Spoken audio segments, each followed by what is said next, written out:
At 4:30 p.m. on June 23, 2014, 49-year-old Patrick Issoire hurried out the side door of a hospital in Sète, France, buttoning a fresh collared shirt as he ran to the parking lot. He climbed onto his scooter and then quickly checked his watch, and then he lifted the kickstand and sped off into traffic, ignoring honks from all the other drivers as he swerved between the cars.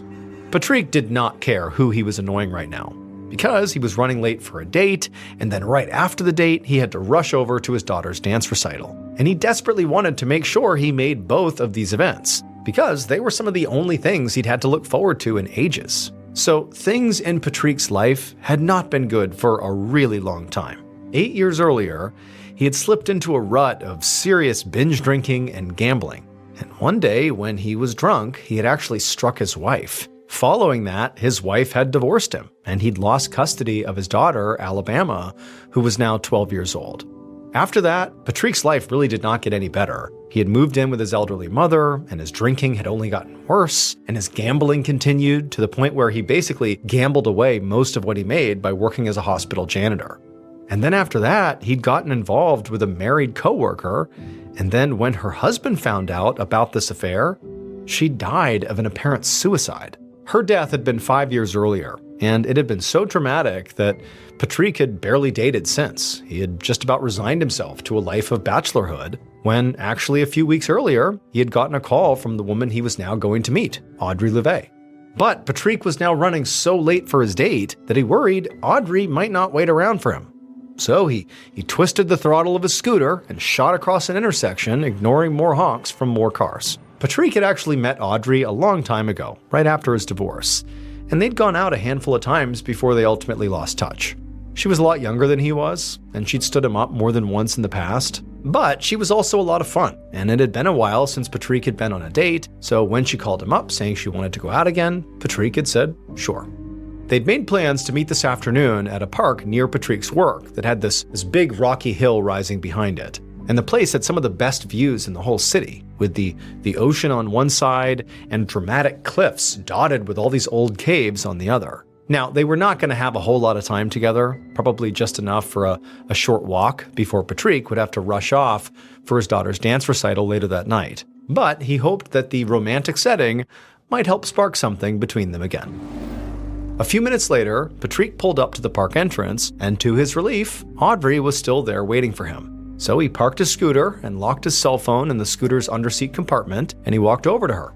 And from her nervous smile, he got the sense that she was almost as excited about the date as he was, which gave him a nice boost of confidence. So he took her hand, and they started down the path.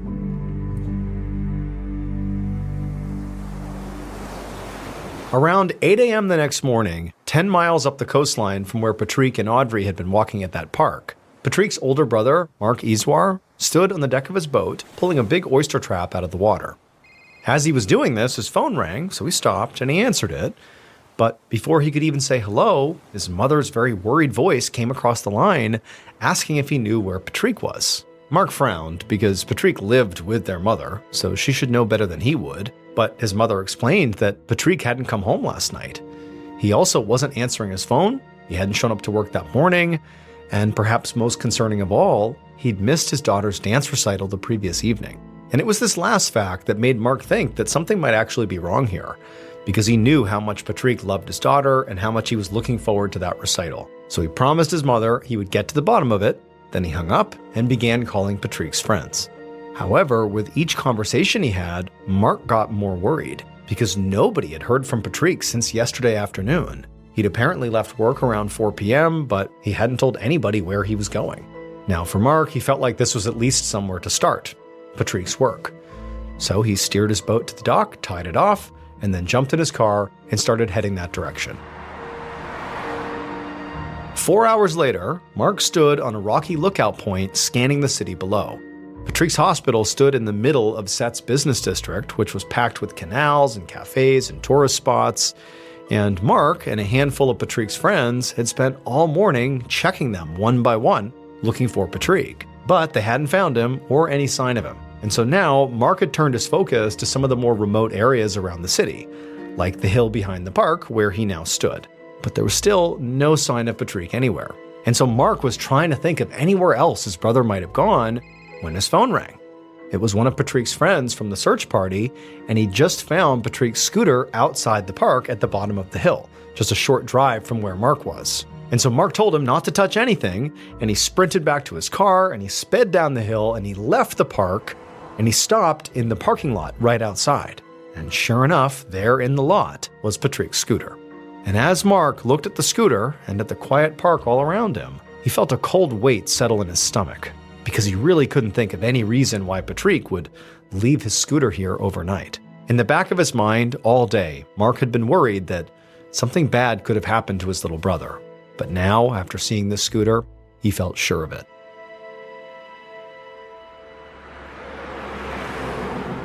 Almost 2 weeks later, at 8 a.m. on July 5th, 2014, Detective Boris Ferrier took the exit ramp toward the French town of Sète. And as the sunlight hit his windshield, he had to squint as he looked out at the long stretch of beaches and canals framed by these beautiful rocky cliffs in a small, dense urban center. Verrier was a senior investigator from the nearby city of Montpellier, but he had just been called in to take over a missing persons case that had stumped the local police in Sète. About 2 weeks earlier, 49-year-old Patrique Isouard had disappeared after going on a date with a woman whose name was Audrey Louvet. The local police had already spoken to Audrey, who said she didn't know what had happened to Patrique. She said they had gone for a walk, and then he had escorted her to her bus, and then after that, she'd assumed that Patrique just sort of went back to his scooter and carried on with his night. But the scooter had been found the next day, still parked, where he and Audrey had met up for their date, with no sign of Patrique anywhere nearby. And now, almost 2 weeks later, Patrique had still not turned up. Since then, Patrique's brother Mark had been helping the investigation. Verrier had spoken to Mark on the phone, and Mark had talked about Patrique like he was a saint, a guy who would drop everything to help out somebody in a jam, who never got into fights and had really no enemies. But Verrier didn't necessarily believe this, because in his experience, people who inexplicably vanished oftentimes were kidnapped or murdered. Now, he had no reason to actually suspect that around Patrique. He could have just as easily gotten into an accident, fallen off a cliff, or maybe he chose to vanish. But at this point, what Verrier really needed to do was, on his own, dig into who Patrique was and figure out if there was a reason why he wasn't here right now.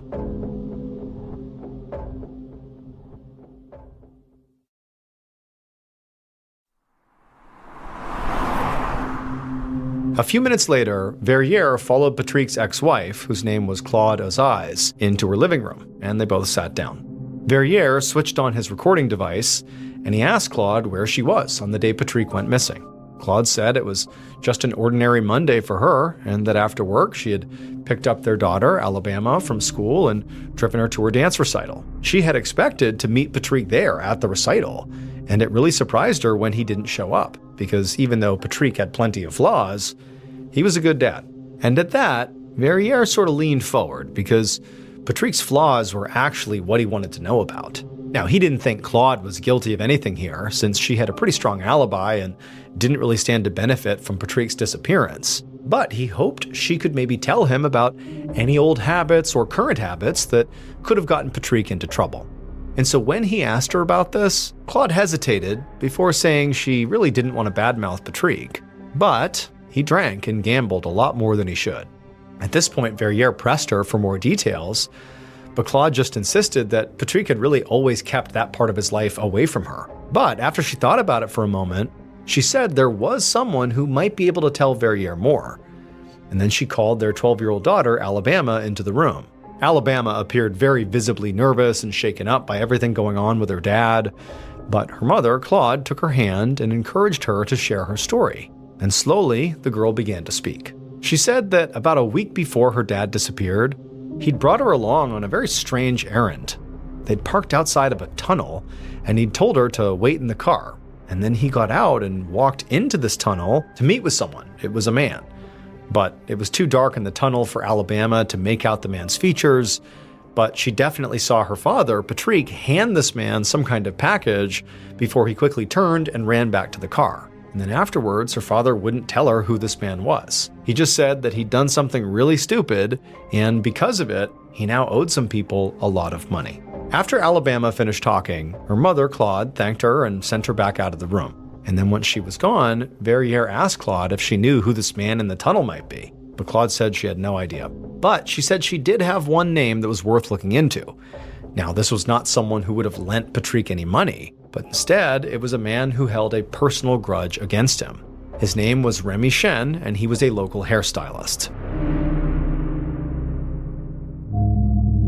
An hour later, Verrier sat in a cramped cubicle of the Sète police station, scrolling through a file on his laptop. Based on Claude's tip, he'd looked up the hairstylist's name in the police database and had immediately found a connection to Patrick.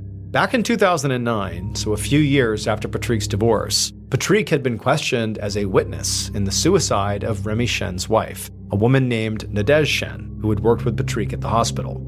Apparently, Nadège had come home after a work party and confessed to Remy that she'd been having this affair with Patrick. The couple argued for hours about it, and Nadège ended up sleeping on the couch while Remy went upstairs to their bedroom. And then the next day, Remy found Nadège in their garage, hanging by the neck. As soon as Verrier was done reading this, he knew he finally had a suspect, and so he looked up Remy's last known address and contact information. At around 10 a.m. the next day, so July 7th, Verrier followed Remy Chen into an interrogation room at the Sète police station and shut the door behind them. Remy was a short, wiry man with a very obvious scowl on his face that made it clear he thought he was being very inconvenienced here. Verrier immediately got the feeling that Remy would likely only crack under intense pressure. So, right away, he tried to shake Remy by saying they knew he was involved in the kidnapping of Patrick Isouard. Now, this was a total bluff because Verrier did not actually have any evidence, but he wanted to see how Remy would react. And to his surprise and irritation, Remy just laughed. Remy acted like he literally had no idea who Verrier was even talking about. And when Verrier brought up his late wife and sort of insinuated that obviously Patrick had had an affair and was a witness when she had died, Remy just scoffed and reminded him that it had been 5 years since her passing. He said he had moved on and begun dating other people. And anyways, it was sort of absurd to think that he would hold a grudge for 5 years without doing anything, but then suddenly now decide to take some sort of revenge out of the blue. It just didn't add up. But Verrier didn't really know what to make of this. It seemed like Remy was really confident, almost too confident. And so he pivoted and just asked Remy where he was on June 23rd, the day Patrick went missing. And after thinking for a moment, Remy just said that he had spent the whole afternoon alone cleaning out a storage unit that he had rented. This was obviously not a great alibi at all, but at this point Verrier had no choice but to let Remy go. As Verrier watched Remy leave, he knew he was running out of time here. 2 weeks had already passed since Patrick's disappearance, and every day the odds of finding him alive got worse. So out of desperation, Verrier decided to circle back to the very start and speak again to Audrey Louvet. Being the last person to see Patrick before he went missing, Audrey was an obvious person of interest, but Verrier wasn't sure what more he could learn from her. The local police had already questioned her at the very beginning of the investigation, and Verrier had already watched that interview tape a number of times. But Verrier knew he just had to take a shot, so he picked up the phone and he called Audrey into the station. Later that same afternoon, around 2 p.m., Verrier sat across from Audrey in the same room where he just interviewed Remy. He said hello to her and he started the recorder, and then he asked her to explain her history with Patrick again. And at first, her answers were all just like they'd been on the tape. She said they had met 8 years ago in 2006, and they'd dated casually for a while before losing contact. And then, just a few weeks ago, she happened to pass the bar where they first met, and it made her think of Patrick. So she'd called him up out of the blue to ask how he was doing, and they'd ultimately made plans to see each other again. She described their date as being a short walk around the park, after which Patrick had walked her to the bus stop and then headed off, presumably to go back to his scooter and to head off to his daughter's dance recital. And that's when Verrier interrupted, and he asked Audrey to tell him specifically which direction Patrick had headed off after dropping her off at the bus stop. And Audrey sat there for a minute, and then she said, I can't remember. And this really bothered Verrier, because here was this person who should be able to tell him the most about Patrick's last moves, and she had basically nothing useful to offer the investigation. So Verrier just sort of dropped the polite tone and really went after her. He told her he wasn't buying her act, and that she needed to tell him everything she knew right now, or this was all going to get much, much worse for her. Audrey's eyes went wide and her voice began to shake as she insisted that she'd already told them everything. But Verrier didn't let up. He kept demanding that she just admit what she'd done until he was practically shouting at her. And Audrey was in tears and she was repeating over and over that Patrick had been fine when she left him. She just didn't remember all the details. And finally, Verrier backed off. He'd run countless interrogations throughout his career, and his gut was starting to tell him that Audrey's fragility was not really an act here. He'd pushed her as hard as he could, and he had to admit that maybe she was just telling the truth. A little while later, after Audrey was gone, Verrier sat alone inside the interrogation room thinking about the case. He hadn't managed to rule out any suspects yet, and he still had no idea who that mysterious man in the tunnel might be. And on top of all that, there was still the possibility that no crime had been committed here, since they had no body. I mean, who knows what really happened to Patrick at this point? And Verrier knew that there were just too many unknowns. And Verrier knew that if the case was ever going to gain real traction, they needed to find Patrick, dead or alive.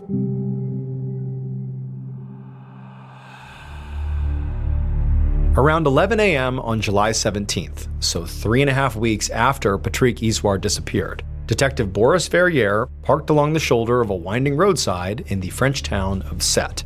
He got out of his car, he stooped beneath a strip of yellow police tape, and he headed across the long strip of dry grass leading up to a sheer cliff wall.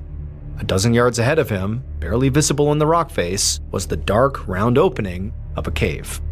A few hours earlier, a group of teenagers had shown up at the police station seeming very frazzled, saying they had found a human body inside of that cave. And as soon as Verrier had heard about this, he had rushed to the scene because the cave was less than a half a mile away from where Patrick's scooter had been abandoned.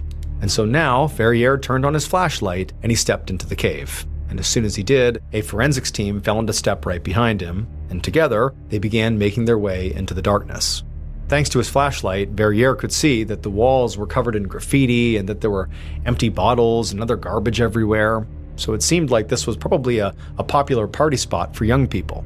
As they moved deeper, the cave split off into a maze of all these different narrow tunnels. And just as Verrier was about to direct his team to spread out and begin searching all of them, he passed by one of these tunnels that absolutely reeked. And so Verrier stopped what he was doing and just aimed his flashlight down this particular tunnel.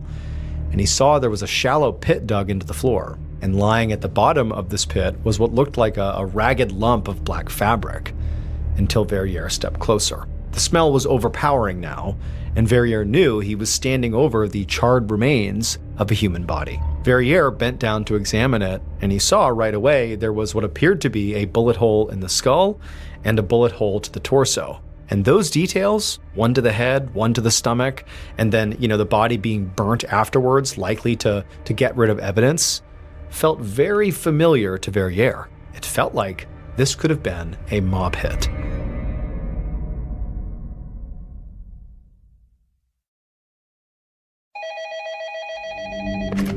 A year and a half later, so just before Christmas of 2015, Detective Verrier was in his office in Montpellier when his phone rang.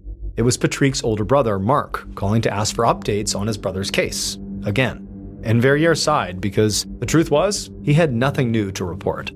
The body in the cave had been confirmed to be Patrick, and so Verrier had hoped that discovery would lead to all these new leads. But after scouring the cave for clues and testing the cigarettes from the scene for DNA and speaking to the teenagers who reported the body, the case just hit a dead end.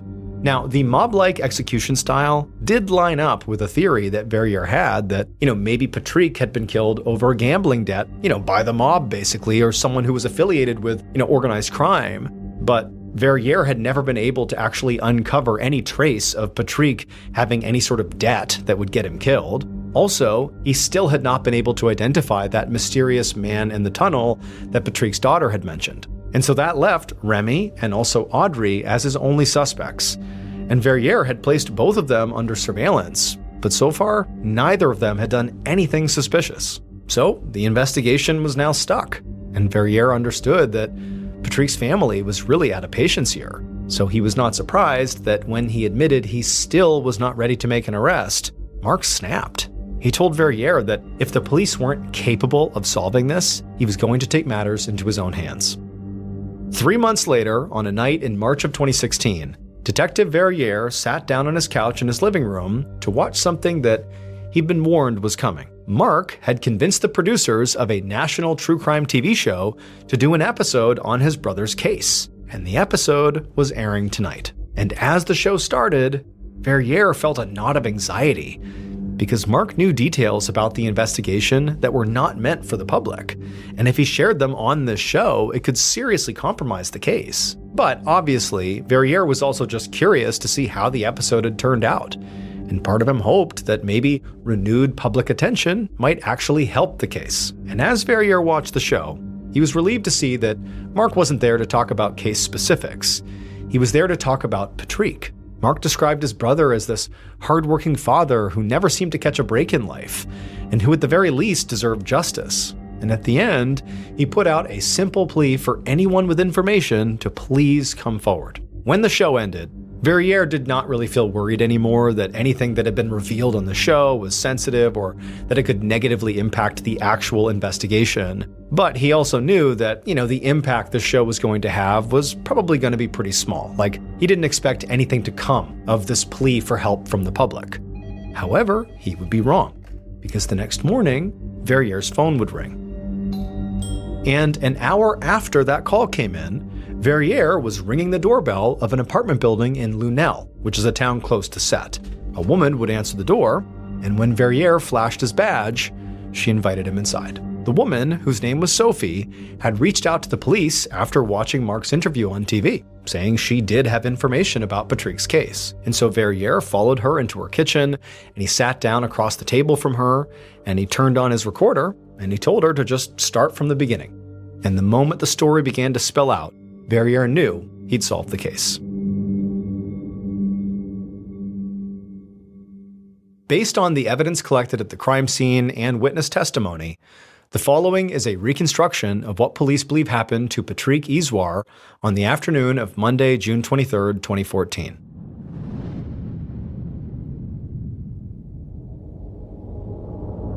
At 4:30 p.m., the killer stood on a rocky hill overlooking a park in Set, watching through a pair of binoculars while Patrick and Audrey walked hand in hand down a paved path below.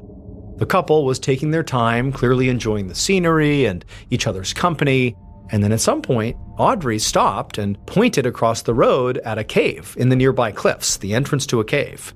And when the killer saw this, their heart began to race, and they watched intently as the couple actually crossed the road and went into the cave and vanished. At this point, the killer lowered their binoculars and put them inside of the large duffel bag they had brought with them. Then, after slinging this bag, they hustled down the hill and went right to the entrance of the cave. When they reached the entrance to the cave, they stopped, and they put that bag on the ground. They unzipped it, and out of it they pulled a large rifle, a roll of duct tape, and also a white mask. The killer put the mask on, and with the rifle and tape in hand, they entered the cave. And they could hear the sound of Patrick and Audrey inside. They had not gone far, and they clearly had not clocked the killer coming in. They were sort of wrapped up in their date. However, when the killer got close enough, the couple heard their footsteps, and they turned around. When Audrey saw the killer in their mask with the gun, she began to scream, and Patrick, he just went white as a ghost. Before the couple could even react, the killer threw the duct tape at Audrey and told her that if she wanted to live, she would do exactly as instructed. Then the killer told Audrey to use this tape and bind Patrick's wrists and ankles. And at first, Audrey just stood there in stunned silence, but eventually she composed herself and she obeyed. And as she was binding Patrick just also stood there in stunned silence, not really sure what to even do. When Audrey was done, the killer told her to leave the cave and to not say anything about what had happened here. She hesitated just long enough to glance back at Patrick, but then she turned and she ran.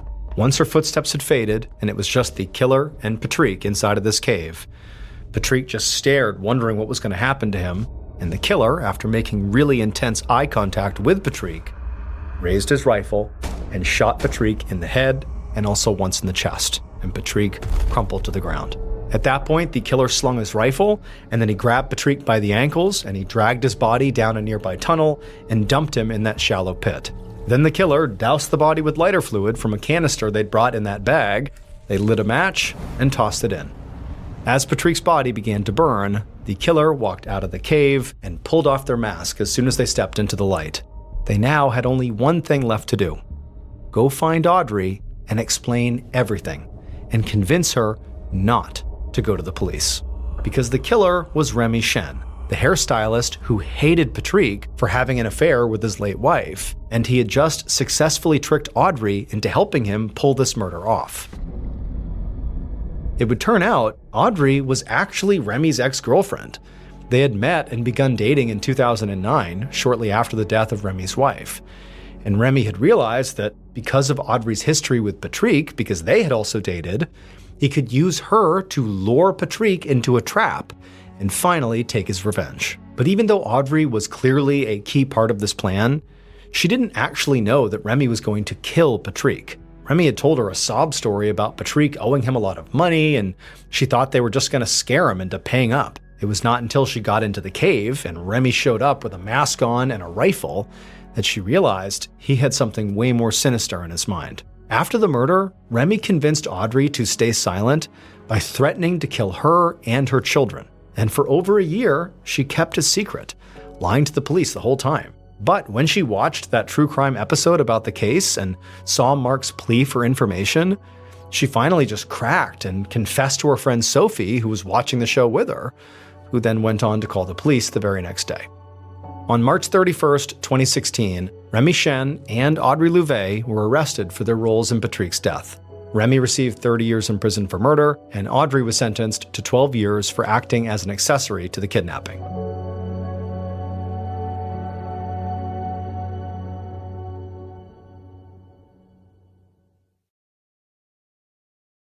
A quick note about our stories: they are all based on true events, but we sometimes use pseudonyms to protect the people involved, and some details are fictionalized for dramatic purposes.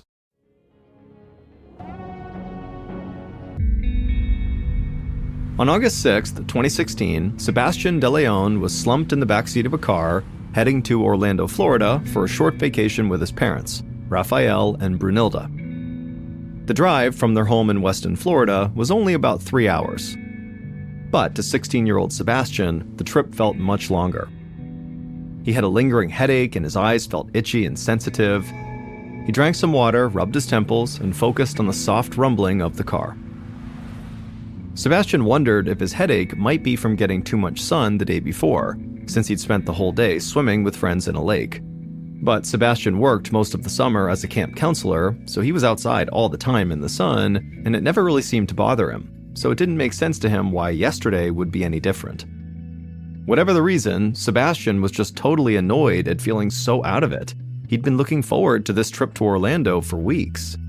Tomorrow, they had tickets to his favorite amusement park, and tonight they were staying at a nice hotel nearby. It seemed like the perfect dose of late summer fun before school started next month, but Sebastian was worried that he might not feel well enough to even enjoy it. Sebastian groaned, made a pillow out of his duffel bag, and tried to rest. Maybe by the time they got there, the worst of this would be over. But a couple hours later, Sebastian's head was still pounding as his father parked in front of their hotel. Sebastian's parents unloaded the car, and then they all headed up to their room. Sebastian's parents, Raphael and Brunilda, unpacked and got dressed for dinner, but Sebastian felt too dizzy to even think about food. So he crawled into bed and told his parents to go eat without him. He wasn't hungry. Sebastian curled up in the bed, put his blanket over his head, and hoped a good night's sleep would set him straight. But the next morning, Sebastian's head hurt even worse. And now his eyes were starting to ache as well. Even the soft glow of sunlight through the hotel window felt blinding. Sebastian asked his mom to please shut the blinds, but she told him they were closed. Plus, it was cloudy outside. Brunilda sat next to him on the bed and put her hand on his forehead to check if he was feverish. Sebastian winced in pain when she touched him. His skin felt prickly and hypersensitive. Even the bedsheet against his body was very uncomfortable. Sebastian tried to sit up and get out of bed, but the covers suddenly felt too heavy for him to even move. Sebastian felt confused and overwhelmed. He'd never felt so weak and uncomfortable before. It even felt hard to form clear thoughts. He heard his mom making a phone call, then his dad came in and sat beside him. Raphael told Sebastian they were going to take him to a nearby hospital. They had decided that his condition seemed too serious to wait until they got home to deal with. Sebastian's dad helped him get out of bed and get dressed. When his parents opened the hotel room door, Sebastian moaned in pain from the light and turned away. Even with his eyes closed, the light felt almost unbearable. His dad pulled a pair of sunglasses from his shirt pocket and put them on Sebastian's eyes. Then he helped him walk unsteadily down the hallway towards the parking lot. The family reached their car, and Sebastian crawled into the back seat. He heard his parents whispering to each other as they drove away from the hotel. Then Sebastian slipped into a haze. That afternoon, a lab coordinator at the Florida Hospital for Children, named Sheila Black, was drinking coffee between tasks when she heard a knock at her door. It was an assistant nurse with a sample of spinal fluid and Sebastian's patient file. Doctors suspected the young man had meningitis, which is an inflammation of the spinal cord caused by a bacterial or viral infection. One of its most revealing symptoms is sensitivity to light. To test for this disease, Sheila needed to examine the sample of Sebastian's spinal fluid. Sheila thanked the nurse, took the sample to a microscope, and squeezed a dropper of the fluid onto a slide. Then she slid the slide beneath the lens and adjusted the focus. The first thing she saw was that Sebastian's spinal fluid was clear, not cloudy. Spinal fluid is usually clear, but it turns cloudy when it's infected by meningitis. Sheila made a note on the spinal fluid container that Sebastian tested negative for meningitis, but decided to keep studying his sample under the microscope a little bit longer. Overall, the sample looked the way it was supposed to. It was clear, colorless, and scattered with little white blood cells. And so Sheila really had no idea what could be making Sebastian so sick. She scanned through Sebastian's files looking for clues. She noted his age, but then read further to where it mentioned Sebastian had gone swimming in a lake the day before his symptoms started.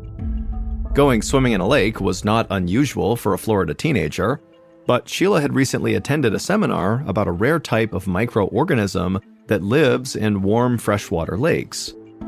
When that microorganism enters the human body, it could cause an infection that seems like meningitis, but it's actually much worse. An 11-year-old boy died from this microorganism infection at her hospital only 2 years before, and so Sheila had never forgotten how heartbreaking it felt to be so powerless as that young child slipped away. Sheila hoped her hunch was wrong, but there was only one way to find out. Sheila took another sip of coffee and then leaned in and peered into the microscope again. She stared at Sebastian's spinal fluid sample for a long time, looking for one telltale sign. She couldn't allow a repeat of what happened last time. Then, suddenly, Sheila saw a flicker of movement in the sample. She blinked and looked closer. It happened again. A tiny bulge on one of the white blood cells wiggled. Maybe these were not actually white blood cells. They were something else. Something alive. Maybe they were the very organism she was afraid that Sebastian could have been infected by. Sheila called Sebastian's doctor and told him what she'd just found. If this was what she thought it was, unfortunately, Sebastian was facing a death sentence.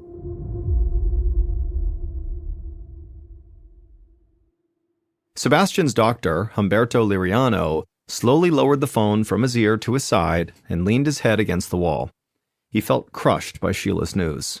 As a pediatrician who had treated some of the sickest kids, Dr. Liriano always tried to stay optimistic, even in the darkest times.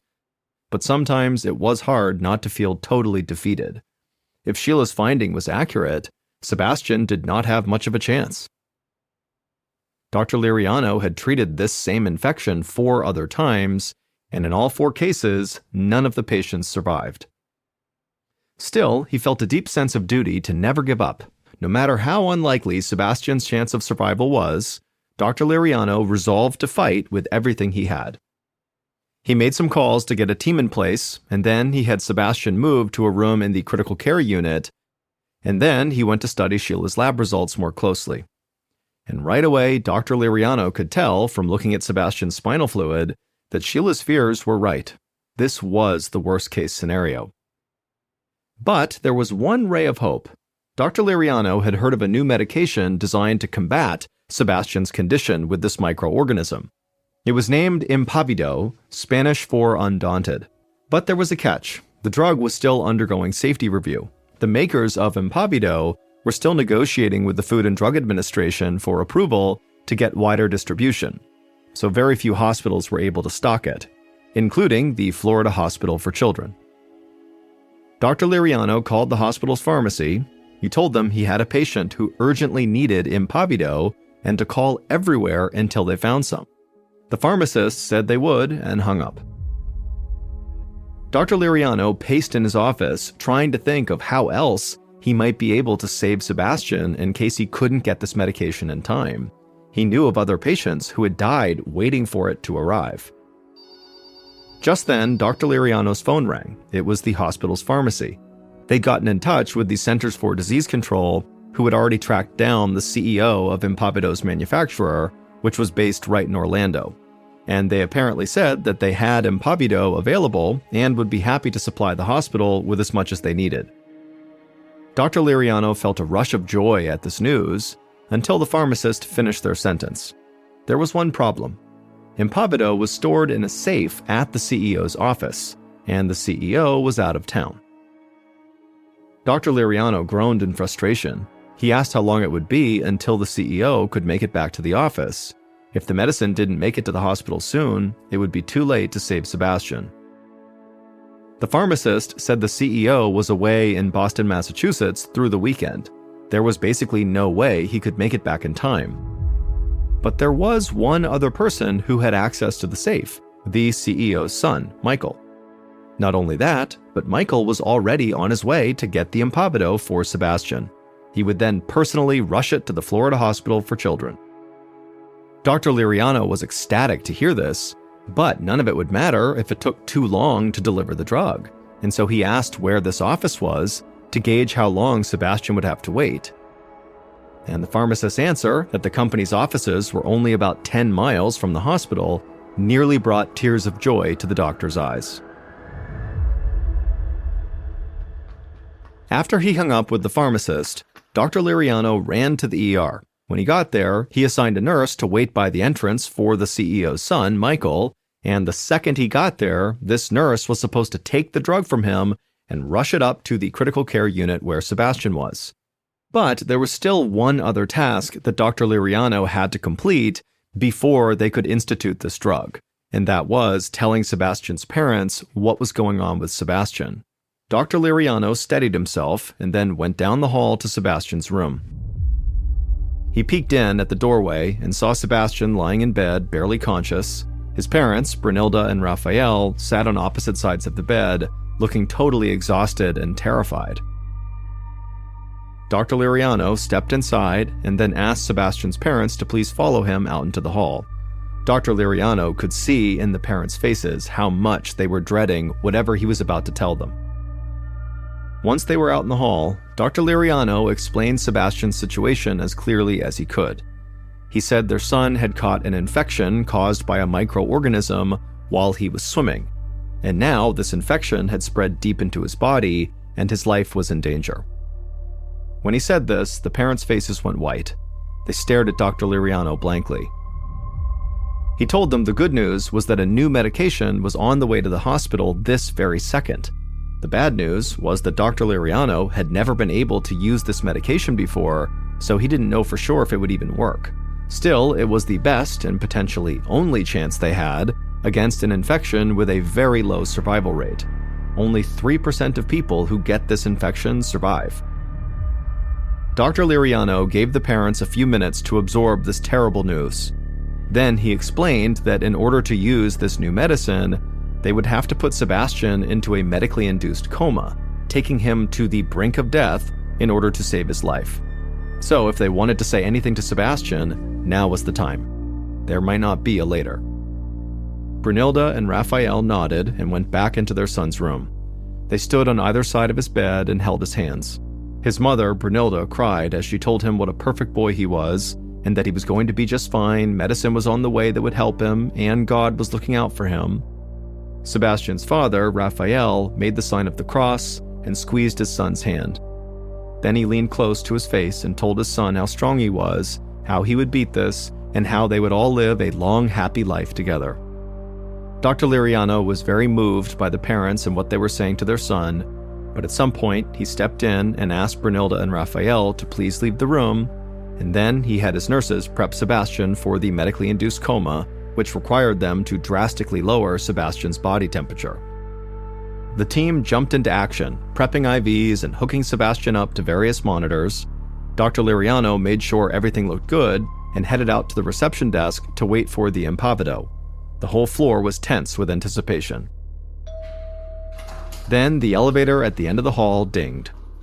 Dr. Liriano heard rapid footsteps, and suddenly a nurse sprinted around the corner holding a package. It was the impavido that Michael had brought. Dr. Liriano looked at his watch. He had called the pharmacy less than half an hour ago. Sebastian still had a chance. He ran back to Sebastian's room and quickly opened the container holding the impavido pills. Once Sebastian had taken them, an anesthesiologist sedated him. Within moments, Sebastian was asleep.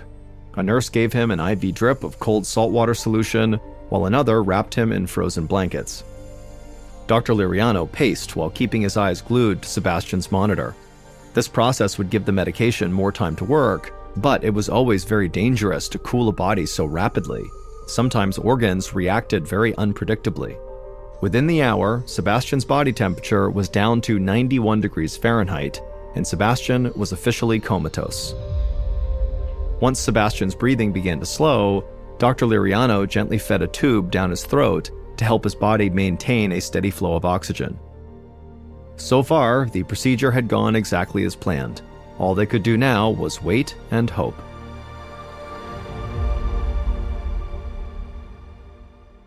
The next morning, Dr. Liriano had some more of Sebastian's spinal fluid drawn to assess how the impavido was doing. He took the fluid down to the lab and studied it under a microscope, and when he looked, he let out a sigh of relief. There were already far fewer tiny wriggling creatures in the sample. The infection had significantly reduced. By the following morning, Dr. Liriano was beginning to believe that Sebastian was actually going to make it. He found Sebastian's parents half asleep on a bench in the waiting room. They jolted awake when he spoke to them. Dr. Liriano told them he didn't want to celebrate too early, but so far, all signs were very positive. When the parents heard this, they cheered and hugged the doctor tightly. But Dr. Liriano made it clear that Sebastian was not out of the woods yet. They still would have to bring him out of the medically induced coma. Dr. Liriano's team began steadily warming Sebastian's body. Minute by minute, his temperature rose until finally he was back at the normal 98.6 degrees Fahrenheit. Dr. Liriano then removed Sebastian's breathing tube and then hovered at his bedside, waiting. Then it happened. Sebastian took a big gulp of air on his own, and his heartbeat remained steady. Sebastian was out of his coma. A little while later, Sebastian's eyes blinked open. He gazed around the room like he'd just woken up from a deep sleep. Dr. Liriano immediately sent a nurse to go get his parents. Brunilda and Raphael rushed inside and threw themselves on their son. Everyone in the room clapped, cheered, and hugged. Dr. Liriano was ecstatic, but also stunned. This wasn't just a miracle, it made history. What Sheila Black found in Sebastian's spinal fluid should have killed him. It's a rare organism called Naegleria fowleri that lives in warm, stagnant waters, exactly like the lake where Sebastian had been swimming. When infected water goes up a swimmer's nose, the microorganism then travels through the body to the brain. Once there, it attacks tissue, basically eating the victim's brain. This causes swelling that eventually shuts the brain down and the victim dies. That's why this organism is commonly known as the brain-eating amoeba. But what confirmed Sheila's hunch that this was a brain-eating amoeba was the organism's particular way of moving. It uses microscopic appendages to row itself like oars on a boat. That's why the microorganisms looked like they were wiggling under the microscope. In 57 years of documented brain-eating amoeba infections, Sebastian had become just the fourth person in the United States to survive after being attacked by them. Dr. Liriano told Sebastian's parents that their son had been both horribly unlucky, but also at the same time extremely lucky.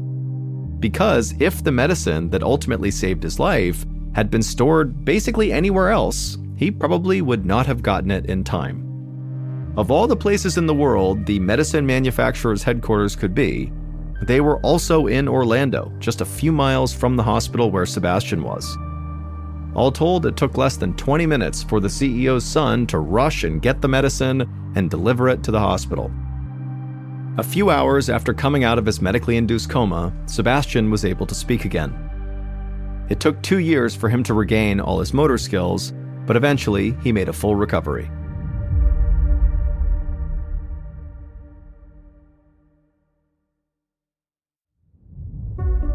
And now for our second story, called Burning from the Inside.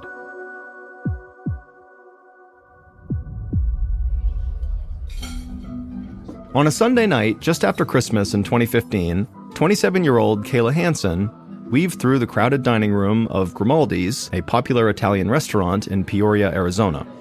The restaurant was unusually busy that night. As the manager, it was up to Kayla to keep things organized. So she was doing a little bit of everything, helping out the waitstaff, checking on customers, and generally just making sure everything was running smoothly. For someone less experienced, this whole night might have been totally overwhelming. But Kayla was a veteran and workaholic who regularly put in 60 or 70-hour weeks.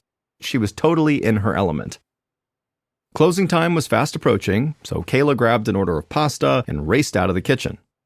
As she crossed through the doorway, though, she let her guard down for a second and collided with one of her servers. The tray Kayla was carrying fell to the floor, and Kayla staggered back into the doorframe, and she grabbed the doorframe to steady herself, but before she could get her balance, the door swung back and smashed into her hand. Kayla cried out in pain and yanked her hand back. The server apologized and ran to get some ice, but Kayla waved her away. She wasn't bleeding, and she figured she just didn't have time to ice a minor injury like this. Kayla's hand was in a lot of pain, and she could feel it aching right away, but she shrugged it off and helped the waiter clean up the food that had spilled. Then Kayla finished up her shift and headed home, ready to get some sleep. The next morning, Kayla woke up and felt a throbbing pain in her right hand. She looked down and saw that it was totally swollen and the skin was bright red and tender. It didn't look good. Kayla groaned in frustration. She was supposed to meet her friends for a hike later, but as much as she wanted to ignore the pain in her hand, she knew she really needed to change her plans and go get her hand checked out by a doctor.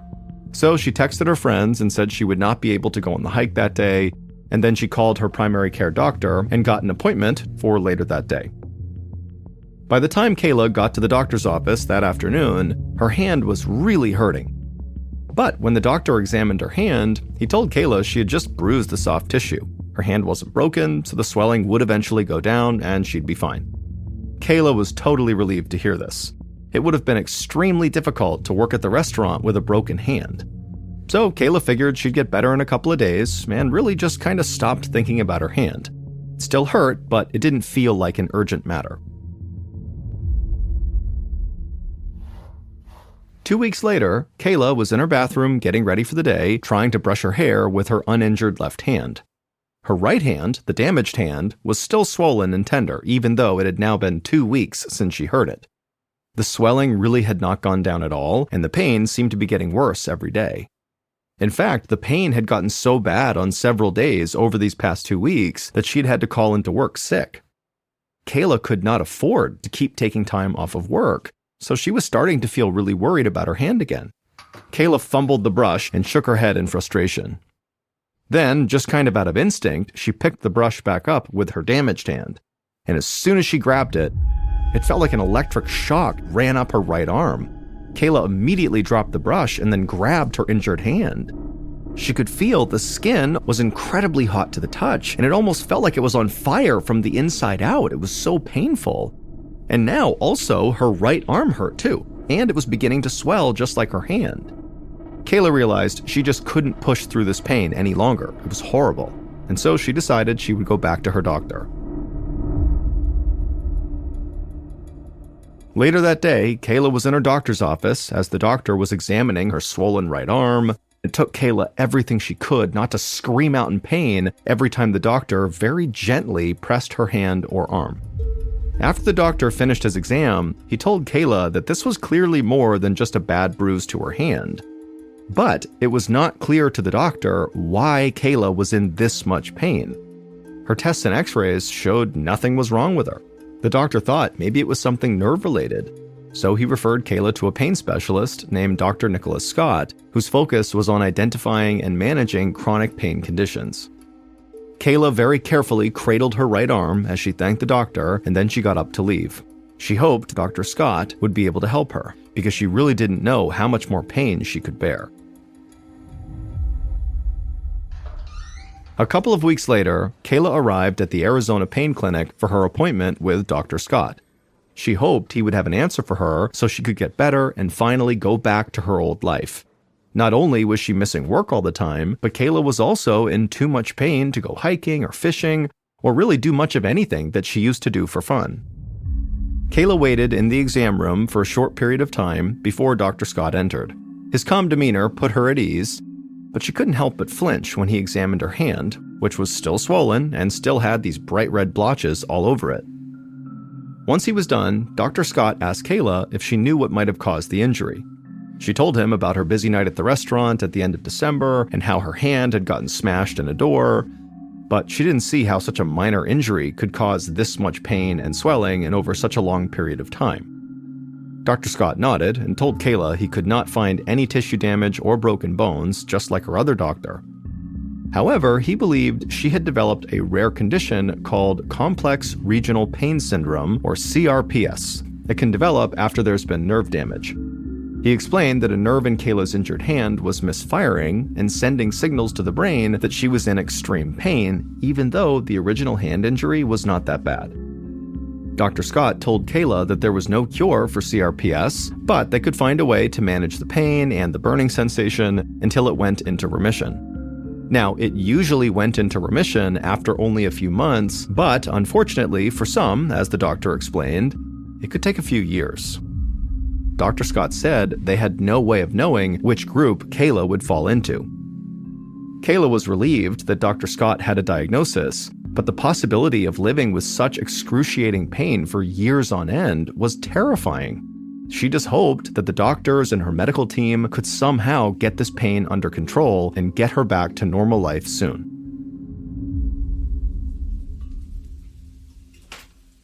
About 9 months later, on December 16, 2016, Kayla was in her kitchen struggling to cook some dinner. None of the pain treatments that Dr. Scott tried had worked. Over the past few months, the horrible burning pain in her right hand and arm had spread across her feet, hips, knees, neck, even her head. Basically, Kayla felt like she was on fire 24 hours a day, 7 days a week.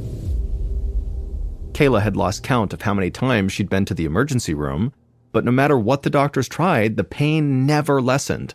She could barely get out of bed, she'd had to quit her job, and now she was relying on her family to help her financially. Kayla had worked so hard for so long to build her life, and now it was all crumbling all around her, and it seemed like there was nothing anyone could do to help her. Even worse, really dark, depressing thoughts began to cloud her mind every day. All she wanted was for the pain to end, even if that meant falling asleep and never waking up again. But Kayla was determined to try to find some ray of hope in her life, and she knew she got a lot of comfort from her family. So she had decided to invite them all over for a Christmas celebration where she would prepare a meal for everyone. And as she struggled to clear some dishes from the counter, Kayla happened to notice what looked like a fresh burn on her forearm. She tried to remember how she did this, maybe she bumped into the stove or something and didn't notice, but she really had no memory of getting a burn. Thankfully though, the burn was small and didn't get any worse, and so Kayla was able to successfully host her Christmas party. It was only a small get-together, but the visit really lifted Kayla's spirits. But on the morning of December 20th, so 4 days after that Christmas party where she noticed that burn on her arm, Kayla woke up to find that her forearm, from hand to elbow, was now completely covered with these small circular burns, just like the one she had noticed 4 days earlier. They looked like someone had stuck her with a white-hot poker, leaving behind bright red blisters. But obviously that wasn't happening. These burns were somehow forming from underneath her skin. Kayla was shocked, and she lifted her arm up to get a better look. When she flexed it at the elbow, the movement caused the burns to crack open and start to bleed. It hurt so much, Kayla couldn't even think. She immediately laid back down and kept her arm at her side to avoid causing any more damage. Horrible thoughts began to fill her mind as she lay there in bed that morning. Kayla imagined grabbing a sharp knife and just cutting her arm off to escape the pain. She kept thinking about the incredible relief that would bring her. But then she realized cutting her arm off would be pointless because she knew from experience that these horrible pains she was experiencing would always eventually travel to the other parts of her body. Kayla gritted her teeth and then reached for her cell phone and called Dr. Scott. He was astonished by her alarming new symptoms.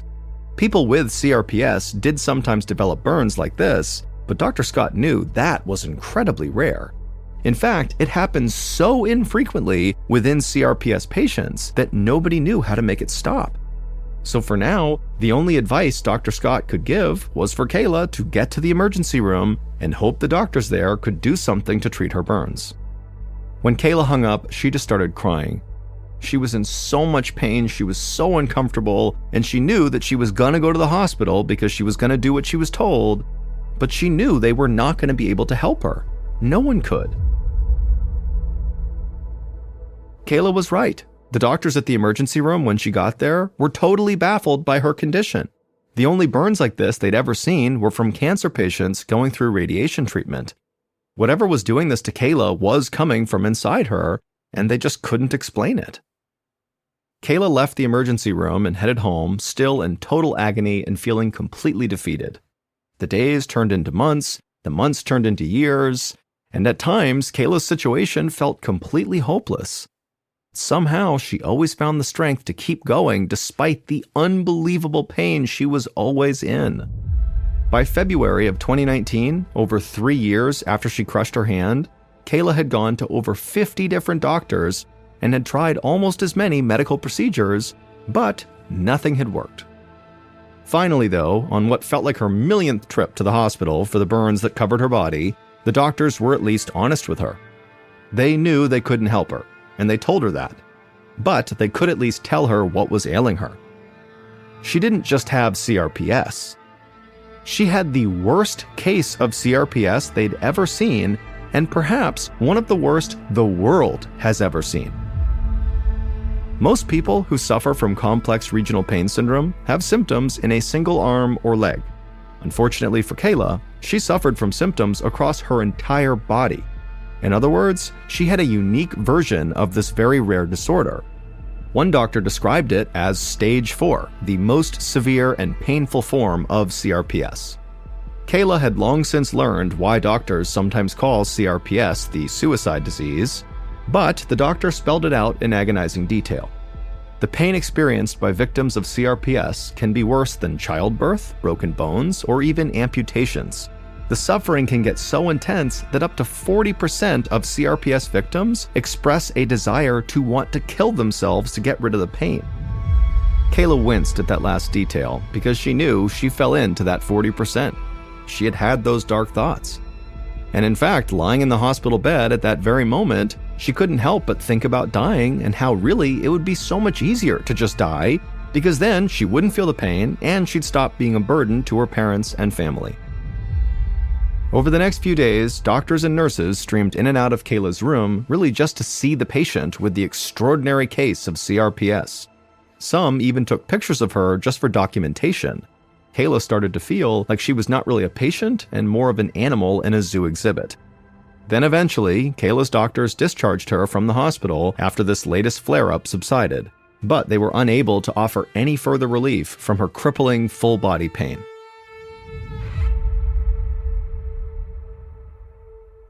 A short time after Kayla returned home after that millionth visit to the doctor, something remarkable happened. All of a sudden, for no clear reason, the pain just started to lessen. At first, Kayla hardly noticed, but by April of 2019, she felt noticeably better. By the end of the year, she was no longer covered in those burns and was feeling almost like her old self again. Finally, after almost 4 years of just pain and misery and torture, Kayla's nervous system had healed enough to properly transmit signals to her brain, which meant she was more or less back to her normal self. Although her CRPS will never be completely gone, Kayla was able to return to an active life. She went back to work at a restaurant, and she was recently honored with an award for excellence as a manager.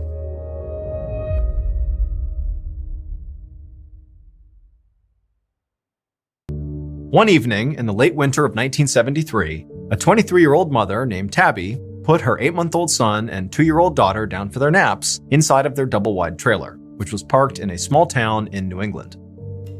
Once her kids fell asleep, Tabby looked over at the clock. She was waiting for her husband to get home from his job as a high school teacher, and he was running late. Tabby wondered, what could be holding up her husband, and she certainly hoped he was okay, but she couldn't just call the high school to ask how he was doing because they didn't own a landline phone. They literally didn't have enough money to afford a landline phone in their trailer. In fact, they basically only had enough money to barely make ends meet.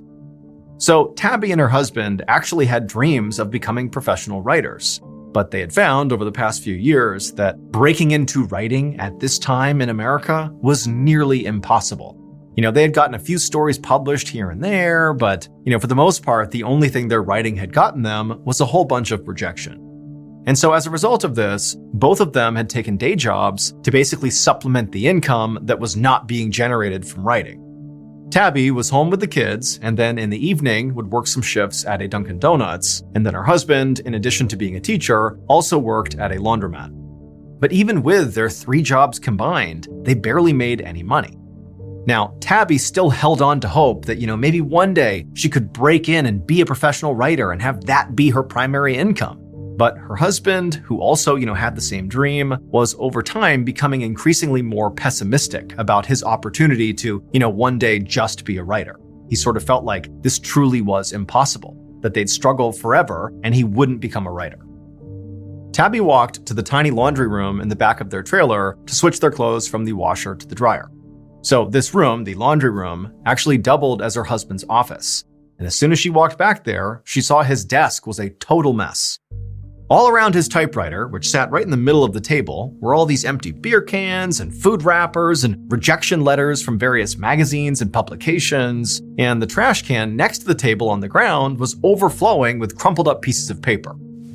Feeling very annoyed by this mess, Tabby reached down to tie up the trash bag to take it outside, but as she went to do that, she happened to glance at one of these crumpled up pieces of paper in the trash, and she skimmed a couple of sentences that were written on it, that were typed on this paper. And as soon as she did, she stopped because there was something really interesting about this writing. Now, she knew her husband had written whatever was on this page, but generally speaking, her husband always shared with her anything he had written, and she would read everything. And there was something about this text that she knew she had not read it before, like this was different. Clearly he wrote it, but she had not seen this before, and so she was curious. So she pulled the paper out of the trash can and smoothed it off, and actually began reading what turned out to be this failed manuscript that her husband had thrown away, and she couldn't believe how good it was. And so it dawned on Tabby that clearly her husband had been working on this in secret, which made her wonder, one, why are you doing that? Why are you hiding this particular thing from me when you let me read everything else? And 2, again, this is so good, why is it crumpled up and in the trash? Just then, Tabby heard the front door of the trailer open and her husband come inside. And so Tabby just took the page she was reading and walked out of the laundry room, and she held it up to her husband and she was like, "What is this? Why haven't you shown me this?" And to Tabby's surprise, her husband, when he realized what she was holding, just looked totally embarrassed, like he wished she hadn't seen that. And she said to him, "No, this is so good, what's going on here?" And her husband would tell her, "Look, I started writing this thing, I didn't really know what it was going to become, but I quickly realized that I don't know enough about the subject matter, and, I'm just not talented enough to finish the story, and even if I was, this is too weird, it's too out there, no one would publish this." And so ultimately, he had just thrown it away and not told Tabby. And in fact, he went on to tell Tabby that in addition to this being a failed project, he really understood at this point in his career that he was a failed writer. And right now, what he really needed to do was give up writing altogether and just focus on making money for the family, something they desperately needed. Tabby could see her husband was completely serious, and And so she just held up this piece of paper and she said, no, this is the one. This is the one that's going to help you break through. I know it. And you know what? Even if you don't know the subject matter, I do. I can help you with that. And together, we can make this a full-length novel. You gotta see it through. It's too good not to. And so, at Tabby's insistence, that's what her husband did. He would spend several months working with Tabby to finish this novel, and by the spring of 1974, it was done. And so, that same spring, they began shopping the manuscript around to different publishers, really having no idea how anybody was going to react. But they were both totally blown away when one of the major publishers they sent this thing to came back and said, not only will we absolutely print this book, but we'll also give you a $400,000 advance, which in today's money is $2.5 million. A massive, massive book deal by any standard. And so the young couple was totally thrilled. They took the book deal, the book got published, and with the money they got, they were able to move out of their double-wide trailer, and they were able to purchase a landline telephone. But that was only the beginning. Tabby's decision to pull that crumpled up piece of paper out of the trash can and force her husband to turn it into a novel would prove to be a good one, because her husband would go on to become arguably one of the most famous writers in the world. That story that Tabby saved from the trash can would go on to become the iconic horror novel Carrie. Tabby's husband was none other than Stephen King.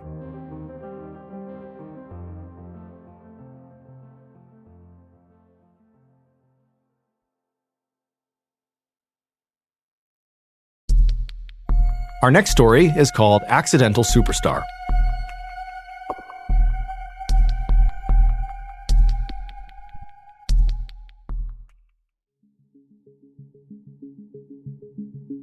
In 1964, during his final semester of college in Wisconsin, a 21-year-old man named Harry decided to take an acting class.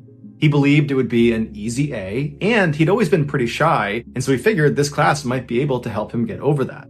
But this class wound up having a much larger impact on Harry's life than he ever could have imagined. Not only did he meet his future wife in this class, but he also realized he loved acting. Something he never thought he would like, and he decided after college that that was the thing he was going to pursue.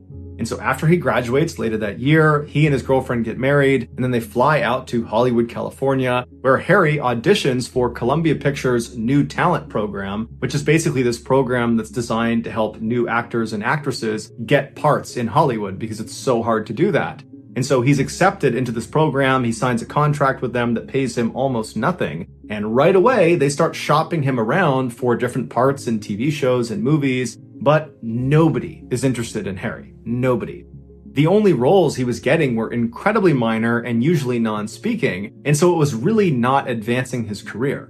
Then, in 1966, so 2 years after he and his wife had arrived in Hollywood, Harry received what seemed like his first big break. He was offered a speaking role in a movie, although it was a very minor role. It was a 60-second bit where Harry basically walked on screen in this hotel, and he started calling out for a particular guest. And when he finds this guest, he walks up and gives him a piece of paper, and then he leaves.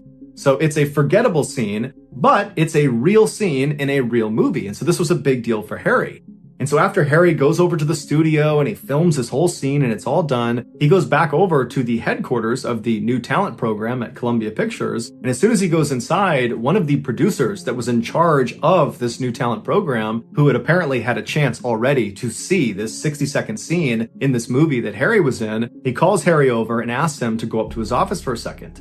So the pair go up to his office, they both sit down, and the guy looks at him and says, "Look, I just gotta shoot you straight here. You're not gonna make it in Hollywood. You're not gonna be a movie star." When Tony Curtis was told to carry groceries across this room in one of his first movies, everybody knew right away as he's carrying those groceries that guy, he's gonna be a movie star. You could see it in the scene, even though all he was doing was carrying groceries. And when you did your scene as the bellhop walking around the hotel, I just didn't see it. You don't have the X factor. You're not going to be a movie star. For reference, Tony Curtis, the guy this producer was referencing, was a huge movie star in the 1950s and 1960s.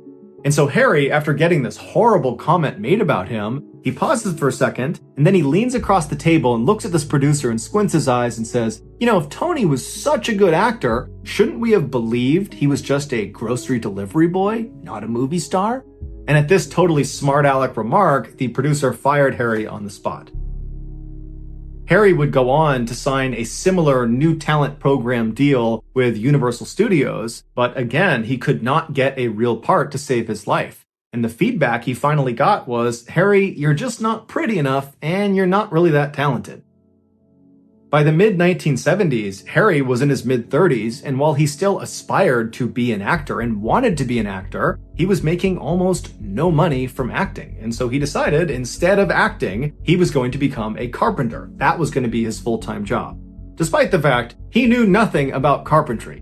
And so he literally, just because he has this interest in carpentry, goes to the library and checks out all these how to be a carpenter books. And over the next couple of weeks, he studies these books and does a couple projects around his own house. And then finally, he just felt confident enough, or he was just desperate enough for money, that he began going around to his network and asking people in Hollywood if they needed some woodworking, if they needed help from a carpenter. And surprisingly, lots of people took him up on his offer and they hired him to be their carpenter.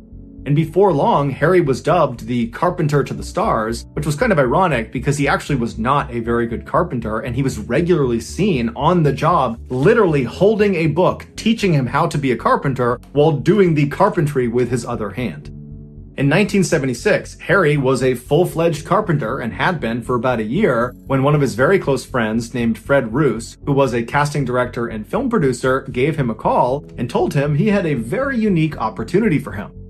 Now, at this point, Harry was not looking for any more acting roles. He kind of figured that that ship has sailed, even though he wishes he could be an actor. At this point, he had a wife, he had 2 sons, and so he's thinking, I gotta just keep doing this carpentry thing because I gotta pay the bills. So he says to Fred, I appreciate the offer of whatever this is, but if it has to do with acting, I'm just not interested. And Fred, who was one of the very few people in Hollywood who fundamentally believed Harry was destined to be a star, told Harry, no. This is different. This is not a pure go out and try out for the part and hope for the best. This is like put yourself in a good position and maybe somebody will discover you're as talented as you really are. And so Harry's like, okay, tell me about this opportunity. I'm interested. And so Fred explained there was this really talented and eccentric film director who was trying to cast an upcoming movie. And the way he went about casting for movies was a little bit strange. Instead of having each of the actors and actresses show up and individually audition for their parts, he would group batches of actors and actresses, and he would have them audition as a group, because that way he could tell if there was chemistry amongst some of the actors and actresses, and he could gauge their individual talent. And so he had all these groups already planned out, but one of the groups was missing one male actor. Somebody had dropped out at the last minute and was not going to be there on the day of the audition. And so when Fred Roos heard through the grapevine that this director was going to be short this one person, he immediately reached out to the director and said, hey, I got your guy. There's this guy, Harry. He's done a little bit of acting. He's incredibly talented. You got to give him a chance. At the minimum, he can come in there and he can at least just read the lines and help you do this audition. But I know he's available that day and I know he would love to help. And so this director tells Fred, okay, thank you. I'd love to have him come down, but stress to him, he is not auditioning for any part in this movie. I'm not bringing in some person and just throwing them in. It takes me a long time to find people that I want to audition, and he is not one of them. He is just there to facilitate the audition. He's just going to read the lines so the other people in his group can do their audition. And so after Fred stopped explaining this situation, Harry was actually kind of annoyed. He was annoyed that Fred had basically already volunteered him, and so he couldn't really even say no without making Fred look bad. And he didn't like the idea that this was basically a waste of his time. He was being asked to go read lines, but not even try out. So how was this even an opportunity? But Fred told him, look, worst case scenario, you meet some pretty powerful people in Hollywood. This director's a big deal. The people there are going to be big deals in Hollywood. So you'll meet them and maybe they will recognize your talent. Or maybe you get some new clients for your carpentry business. So no matter what, you get something out of it. And so finally, Harry says, okay, fine, I'll go do this thing. And so Harry goes to this audition, he's handed the script, and he's reminded repeatedly to not attempt to audition. Don't try to act, just read the lines. I don't care if you're monotone, you just read these lines because you're not auditioning. Everybody else is, you're not. Is that clear? And Harry's like, yes, I get it. I'm just reading the lines. And so Harry sits down and he starts reading the lines, and he's trying to do what they told him to do, but the way he was actually feeling and his actual personality began seeping through. He started coming off as this really grumpy and sarcastic guy that just didn't care about anybody there. He was just totally bitter that he was in the situation he was in. And apparently, this is exactly what the director was looking for in one of the characters he was trying to cast. That kind of nonchalant, bravado, macho, alpha type guy who just didn't care about anybody. And so over the course of the day, as he's reading the script over and over again, not caring at all about how he's performing, he's just simply reading these lines and just being himself, he was actually doing this amazing job portraying one of the characters.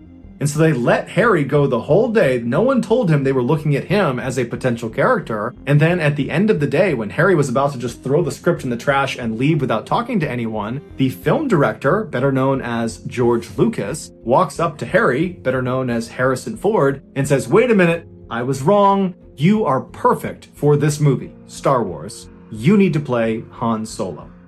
And so Harrison Ford said, "All right, I'll play Han Solo." And that role as Han Solo propelled Harrison Ford into the megastar that we know him as today. A few years after Harrison had starred in Star Wars and he was this total A-list celebrity, he was at a Hollywood studio in one of their restaurants when one of the waiters walked over to him with the silver tray, and on this silver tray was a single business card. So Harrison reaches over, he grabs the business card, the waiter walks away, and he looks at the card, and handwritten on it is the phrase, "I missed my bet." And he flipped the card over, and it was the name of that producer from the new talent program that had called Harry into his office and said, "You're never going to make it in Hollywood and you're fired." It was that guy, and he had apparently sent the waiter over to make amends because he was eating lunch in the same restaurant. And so Harrison would later say in interviews that at the time he got this card, and to this day that he was doing this interview, he said it gave him immense pleasure that when he looked up from this business card and he understood the situation, he knows this guy's in the room somewhere. As he looked around the room, he couldn't recognize the guy because he didn't know what he looked like. He was a nobody. And so instead of wasting any more time looking for this producer, he just looked at the card, chucked it, and went back to eating his lunch.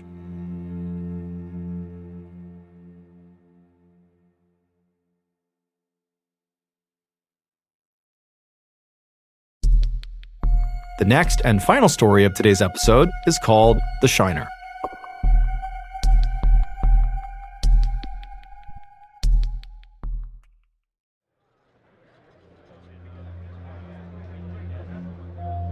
One night in 2009, a 23-year-old man named Chris, along with his date, walked into a McDonald's in London, England. The following day, Chris had a very important job interview in the morning, and so this dinner in McDonald's was going to be the last part of the date. There were no plans beyond this. This McDonald's was dirty, it was loud, it was packed with people, so not exactly a romantic location for a date, but this was all Chris could afford. In fact, he really needed that job the next day because he just didn't have much money. But for now, this was the best he could do, and so he put on, his best smile and looked at his date like, "Is this okay?" And she kind of looked back and smiled like, "I get it, it's fine, we can eat here." So they hopped in line and they waited, finally got to the counter, they ordered their food and their drinks, and then after receiving them, they turned around and looked for a place to sit down. But as they looked around, they saw every table was taken, literally every one. And so Chris and his date began looking for tables where, there were at least a couple of empty seats. Maybe somebody was sitting there, but they might allow Chris and his date to sit with them. And so they began walking around, and eventually they would find a table where there was just this one guy sitting there. He was sort of minding his own business, just eating his meal. He was not taking up the whole table. And critically, there were 2 seats at this table that were unused. And so Chris kind of tapped his date and pointed to the table, and then the two of them walked over, and Chris very politely asked this guy, "Hey, would you mind if we sat here too? We won't bother you. We're just gonna eat and we're gonna get out of here." And the guy just kind of looked at him and he was like, "Sure, go ahead." And so Chris and his date, they sat down and they began eating and chatting, and it was all fine. But as they were eating and chatting, Chris, his mind kept going to the next day. He had that big job interview the next morning, and it was just really the only thing he could think about. In fact, he tried hard to focus on his date, but he was just so anxious about this interview that he just couldn't, and so he found himself not really eating and just kind of waiting for the date to be over so he could just go home, go to bed, and, focus on tomorrow. But as he's sort of distracted and his date's chatting about whatever she's chatting about, he realizes the guy they're sitting with is no longer just looking at his food. he stopped looking at his food and he's just staring across the table at Chris's date. And the way he's looking at the date does not seem friendly. And so Chris realizes, okay, what's going on here? Did she say something? Did he say something? And so Chris kind of snaps out of his anxiety about the interview and he looks at this guy and he's like, what's going on? Because again, this guy's just staring at his date. And this guy, sort of unprompted, without even looking at Chris, just begins insulting Chris's date, insulting the way she looked, insulting the way she talked. And Chris is like, what's going on here? He's looking at his date like, did I miss something? Remember, he was sort of distracted a minute ago. But then eventually this guy, he says to Chris's date, you're an ugly pig. And at this, Chris is like, I can't just sit here. And so Chris, who had actually never been in a fight in his whole life, just sort of reflexively stood up and he was like, hey man, get up, like he's gonna fight him here. But as soon as he did that, Chris realized he had made a horrible mistake because Chris, he was only about 5'8" tall. And this guy, just the way he'd been sitting at the table, Chris hadn't really seen his full stature. And this guy, when he stood up, towered over Chris. But Chris, he was not a scared guy. He hadn't fought before, but he was defending his date's honor here. And he kind of looks up at this guy and he just kind of winds up and hits him once. But then this huge guy just proceeds to beat the living crap out of Chris right there in the McDonald's. The next morning, Chris walked up to this big fancy building in London for his job interview. And Chris was doing his best to be confident, but it was really hard given the circumstances. So the previous night, after Chris had been battered by this total jerk, eventually the guy had stopped and stepped off of Chris, and Chris had gotten back up again, and the guy kind of wandered off and was not held to account in any way. He just kind of left the restaurant and vanished. But Chris, he got to his feet and he looked at his date and she was totally rattled by it. And Chris was super embarrassed at this point. And he kept apologizing to his date and she's like, no, it's fine. And they just wanted to get out of there. And so they left the McDonald's and they both, went to their respective homes. And Chris just went to bed.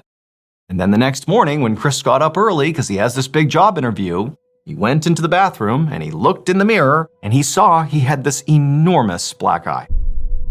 But even though Chris understood that this very well could affect his chances of getting this job, they're gonna ask about his black eye, and what's he gonna say? Oh yeah, I got in a big fight at the McDonald's last night. There wasn't really a good excuse for it, and he wondered what they would think of him if he showed up looking like this ruffian, But he was like, you know what? This is the biggest opportunity I've ever had. I just gotta go in there, try to be confident, and don't let the black eye define the outcome. And so fast forward to later that morning, Chris goes into the building, he arrives for the interview, and before long he's having his interview, and he can tell they're all staring at his black eye, but nobody brought it up, which was sort of like worse in some ways. He almost wanted to be able to describe what happened, even though it didn't make him look good, but it was like the fact that they're staring at it and not acknowledging it, it really made him feel awkward. But, Chris did his best. He got through the interview, and by the end of it, he had no idea what the interviewers thought of him or what they thought of his ridiculous black eye, but he thanked them for the opportunity, and he left thinking, I'm not going to get the job. However, not long after this interview, Chris got some shocking news. He had gotten the job, and it actually might have been because of his black eye. Because this job interview was actually an audition for a starring role in an upcoming TV show. And the character that Chris was auditioning for was this guy who sort of got into fights. And so Chris rolls in here looking like a guy who gets into fights. And they're thinking, oh my goodness, he can hit his lines. He's got the charisma. And look at him. He's even a ruffian himself. He fits the character perfectly. He's our guy. So Chris got cast. And this TV show that he starred in became one of the most popular TV shows in the entire world. And so Chris went from being this guy who could barely afford a dinner at McDonald's to being this amazing actor who was getting nominated for Golden Globe Awards and Emmy Awards. He truly was an A-list star. Today, Chris is better known by his stage name, Kit Harington. And the starring role that he landed that changed his life was the role of Jon Snow in Game of Thrones.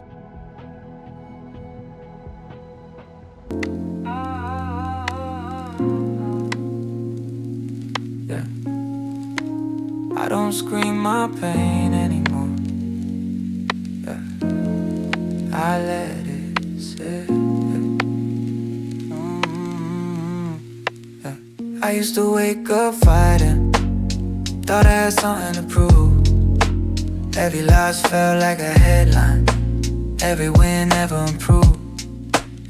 I chased voices in my phone, looking for someone to stay. Didn't know the loudest silence was the truth, I ran away. Yeah, I wore smiles like armor, but they cracked when I slept. Had dreams too big. All the walls are breathing slowly. Cracks like rivers trace the night. Shadows fold around the memory of a love that wouldn't die.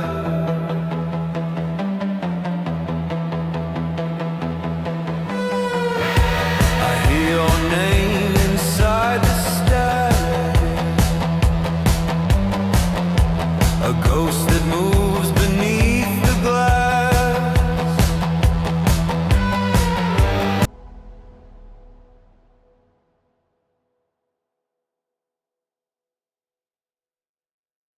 A quick note about our stories: they are all based on true events, but we sometimes use pseudonyms to protect the people involved, and some details are fictionalized for dramatic purposes. The Mr. Ballin podcast, Strange, Dark, and Mysterious Stories, is hosted and executive produced by me, Mr. Ballin. Our head of writing is